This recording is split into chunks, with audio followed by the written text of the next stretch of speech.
Sud Télévision. Regardez le reportage d'une télévision vraiment différente. Sud Télévision, mettez du soleil dans les images. Regardez la télévision autrement. Sud Télévision. Sud Télévision vous propose le reportage d'une télévision vraiment différente. Regardez la télévision autrement.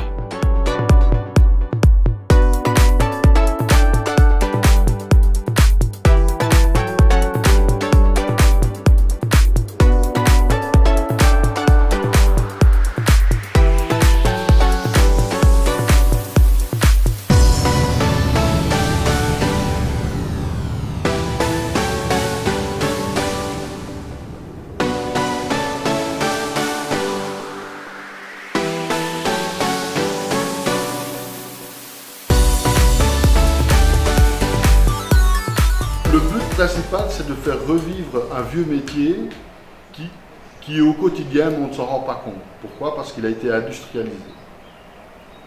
C'est ce but-là. Et le deuxième but, c'est aussi de prendre des objets qui n'ont aucune valeur aux yeux de certaines personnes et de les valoriser, de les retransformer, leur donner vie. Et c'est le but on va dire, de s'amuser à redonner vie à des objets qui ne parlent plus depuis des années, qui ne sonnent plus, qui ne font plus de bruit depuis des années.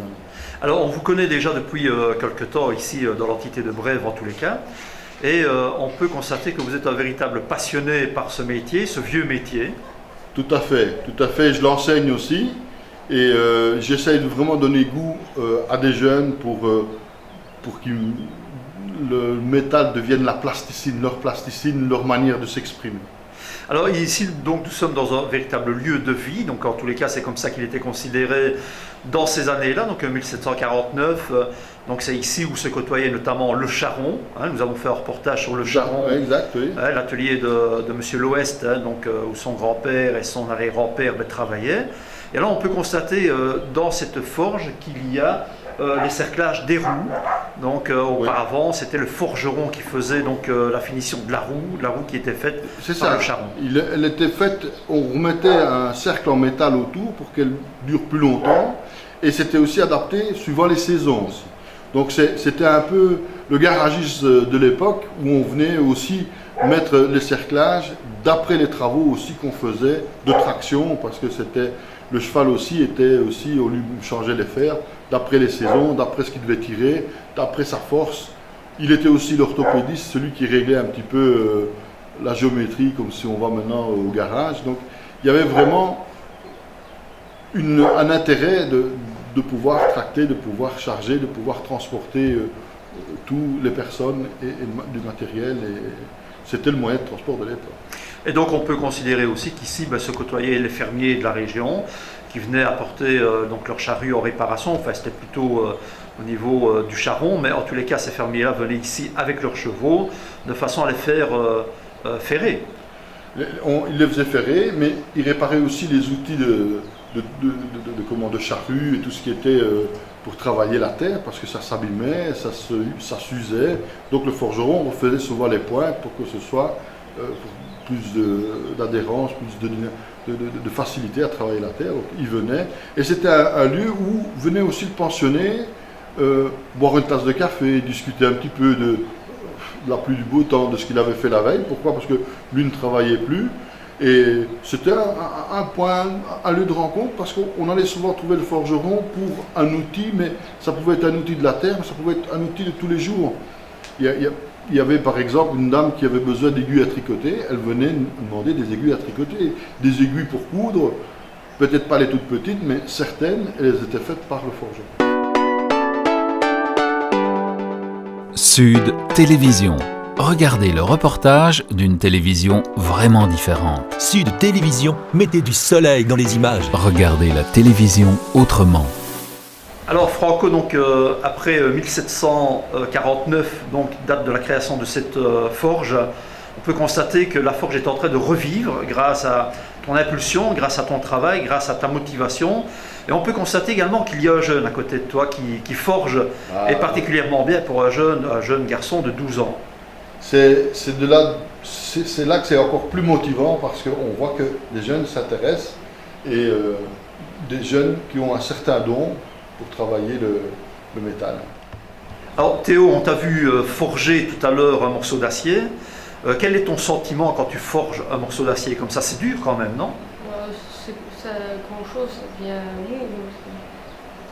C'est un peu comme de la plasticine. Ouais. Mais il faut faire attention de ne pas se brûler. Ouais.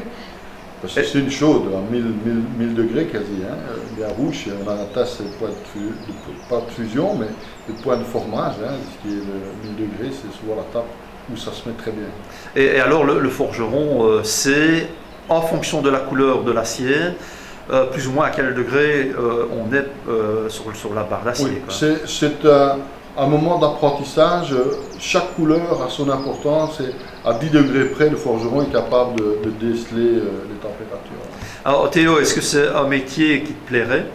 Oui. Travailler dans une forge comme ça du matin au soir et réaliser des objets d'art, parce qu'aujourd'hui on parle de véritables objets d'art, hein, et il y a quand même pas mal de barrières, de balustrades à réparer, des barrières qui ont été faites en 1700, 1800, 1900, et le métier de forgeron est un métier en pénurie, donc c'est un métier qui n'existe pratiquement plus.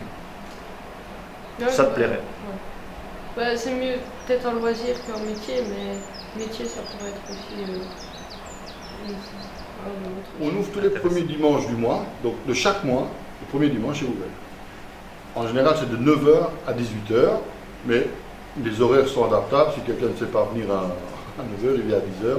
Il n'y a aucun problème. On essaye d'être rigoureux et d'ouvrir à ces heures-là et ces jours-là. Maintenant, il peut y avoir un imprévu. Et alors, il y a une petite participation à donner qui est de 20 €.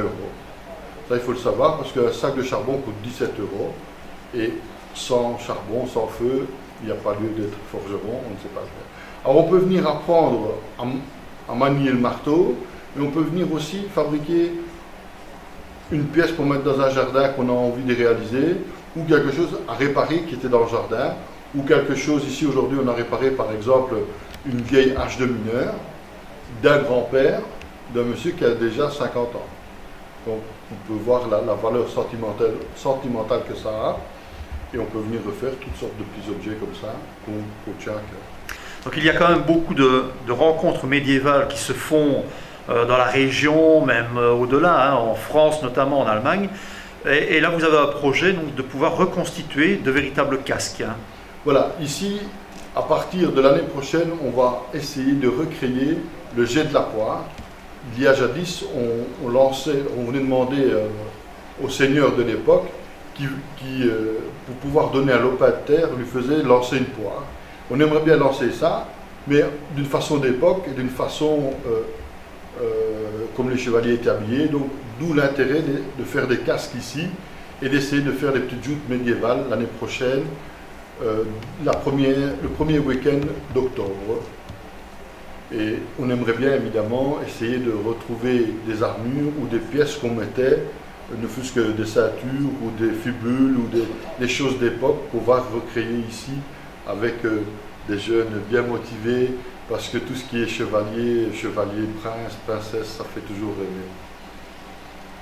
Bien, merci beaucoup Franco, merci beaucoup pour l'accueil. Un accueil qui a été chaleureux. Ouais, forgeron, ne sait pas être froid. Hein, voilà, et alors très bientôt pour de nouvelles aventures, et très certainement à l'année prochaine donc pour ces joutes médiévales, et on ne manquera pas d'être là. Ok, un tout grand merci.